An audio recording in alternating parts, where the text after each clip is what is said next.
So, hi, McKevin. Really nice to have you here. We are actually, as I mentioned previously, we're actively preparing for our Unicorn Cup finals. So, and we are asking actually about your maybe story about your how you entered our Unicorn battles and how have you in the past for the first time actually was like get familiar and find out a lot about Startup Network. Can you share with us? Yeah, Maria, thank you so very much for interviewing me. I think for this interview, I think I'm really honored to be here. I think we've missed a few chances to have this conversation, and I think I've really been longing to really share my opinion about what sort of a startup network does, or the Unicorn Battle does.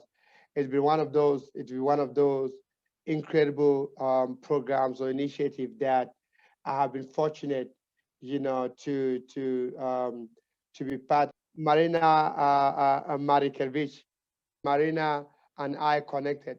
So she is the national partner for Euro Asian Startup Award. So she is the one who really um, um, connected me, who asked me the very first time to be part of the startup, the startup.network. And she asked me, McKevin, would you like to be a judge on this program? I know that you deal with a lot of startup and you've been doing that. So I'm part of this network. I'm also a partner for this network. They do a lot of competition, across the globe, across the world, and they'll be doing something for Africa. I would like you to be one of our judges.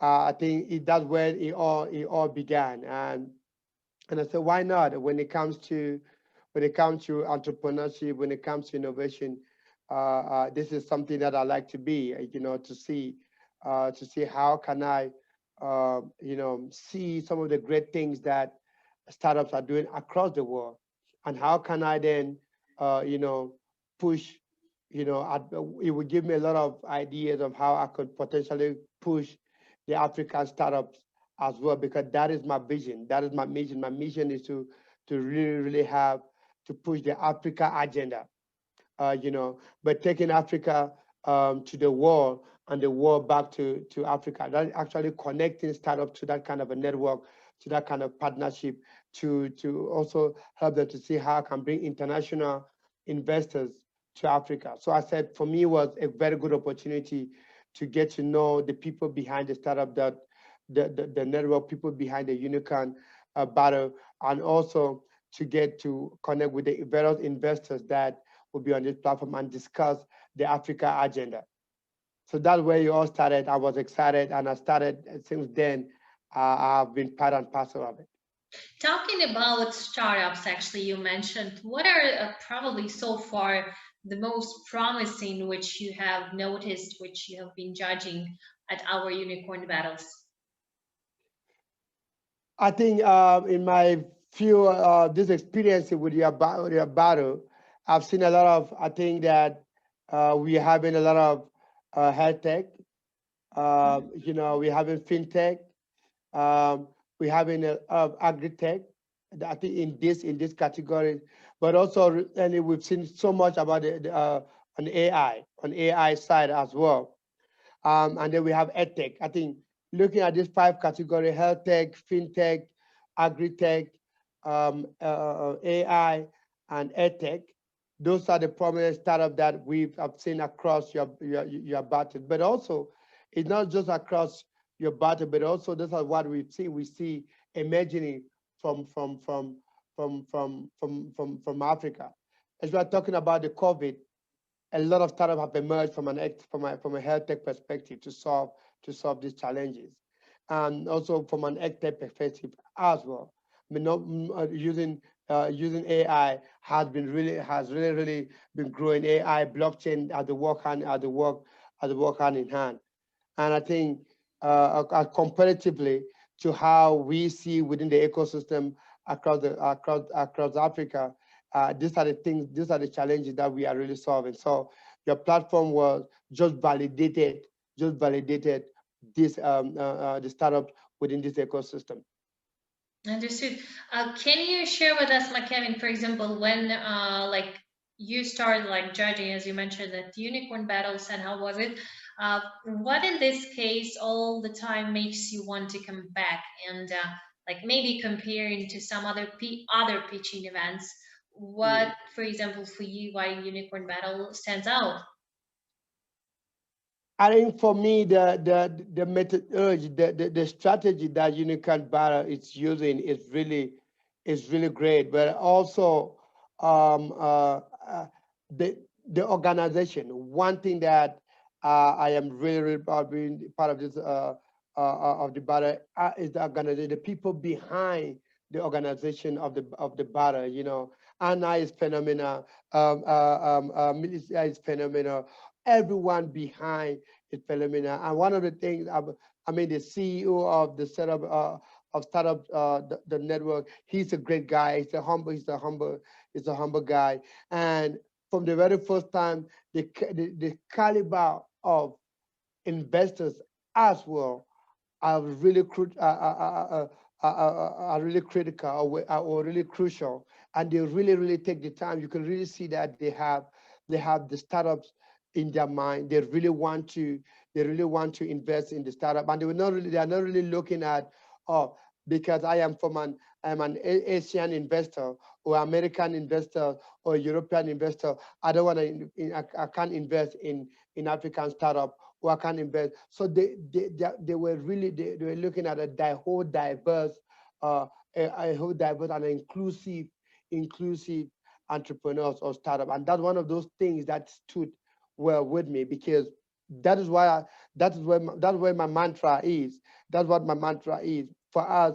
It's about an inclusive and a diverse startup ecosystem. And when you see this this kind of investors embracing so far it's a good startup for them.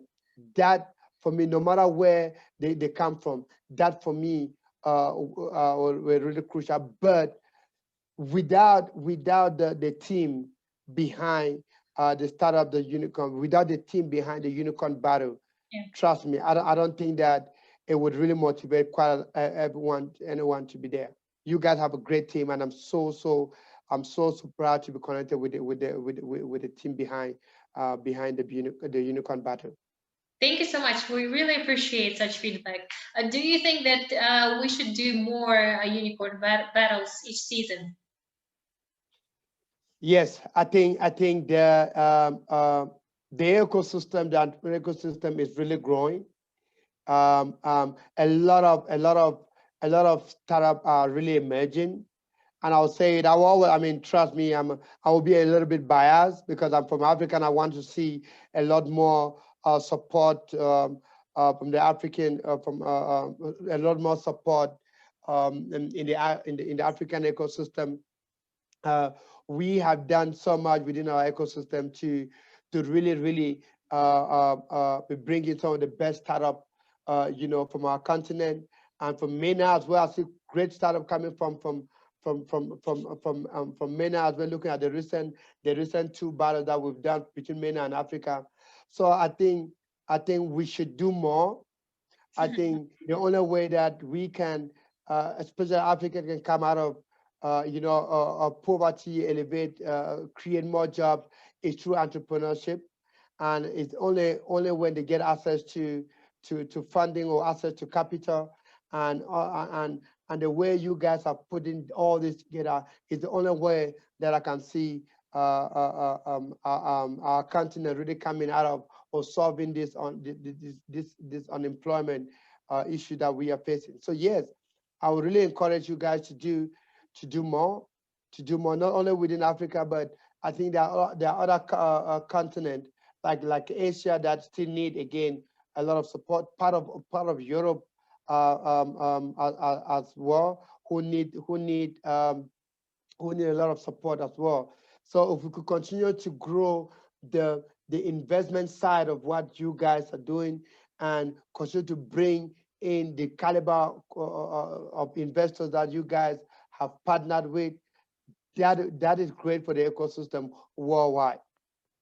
Thank you so much, McKevin. Actually, we're doing this all over the world on different continents. Probably the number only in this case should be bigger, the number of battles. Can you tell us, like, because we're very close to our Unicorn Cup finals. Are you waiting impatiently for the Unicorn Cup finals? And maybe from which specifically verticals would you like to see there? Because we're having startups from different verticals there, but maybe is there some of your favorites which you are awaiting? Maria, everyone who has managed to be at a unicorn battle final have done extremely well within their verticals. They didn't get here by mistake. I know the struggle that they go through. I've been judging the unicorn battle for the last, I think, I don't know what, 6 or many months or so. I've seen this startup, fat. I've seen some great some pitch. I've seen some great market access. I've seen some great solution to vital problems that the world is facing right now. So for them to have gotten to these finals, it means that they have given everything. The judges have given everything. You guys, as organizers, have given everything. So I wouldn't tell you that I have a specific vertical that I would like to see win. I would like to say that may the best win, because they have all given everything in their powers to get to these finals. But I think that them getting here is a huge validation for their product, or the solution that they are bringing to the world, or whether they end up winning or not. I think they have done incredible work for their company, and that they can take that lessons from the final and continue to build, and just to re-strategize again and look at, why did I not win? What there should be something that was missing, and they go back again to the drawing board, and just try to address those issues. That's who we are as entrepreneurs. That's who we are as startup. We don't win, we go back and find out why, and retouch and re-strategize and restructure and revamp, and we come out again very strong. Otherwise, me not just only being a judge, but also being my organization set up a startup, being a partner to the setup to start up the network. Africa. It's for us. It is an honor. For us, it is really, really a great privilege, to have partnered with you guys, to have been part and parcel of the journey of these guys who have managed to be at the grand final. So from us as a team, of me being not just being the CEO and one of the judges as well, we can only wish them the best. Again, like I said, may the best win. Thank you so much, McKevin. It was really nice to hear such kind of feedback, and I'm sure that for example, our participants in Unicorn Cup finals, when they hear your wishes, they will be even more, I think, like both more enthusiastic about the finals. And I hope that really, still, despite the fact who wins, I think still the best will win. But anyway, it's still a great opportunity for everyone who made it to the finals, because they actually, as you mentioned, they put everything like to get there. So I really want to thank you for this interview. We'll definitely also show you like our set of interviews like before, when we'll do a promo video of Unicorn Cup finals. Thank you so much for your call, and I'm really glad that we did this interview finally. And I'm sure that everybody hopefully like will be happy afterwards. Thank you so much, McKevin. Maria, thank you so very much for having me. It means a lot. Again, like I said, my last word is, you guys continue to do the great work. Our personal salute goes to the CEO for for putting such a great initiative across the world and branching again to our continent, to our beautiful continent, Africa. And that you guys to continue to do it, continue to get closer to great investors, because remember, when you keep having, when this startup keep having investment, that's also more credibility continue to go to the battle, more credibility continue to go to start up the network. So I will urge that we continue to work in that direction, and we will continue as a company, as Startup and Start, to continue to support in every way that you can. Again, it was really nice meeting you. Thumbs up to your team and thumb up to each and everyone that have started the journey and getting to the finals. Thank you so much, McKevin. Let's be in touch and see you very soon. Have a nice day, bye. You too. Thank you. Have a good evening. Nice evening.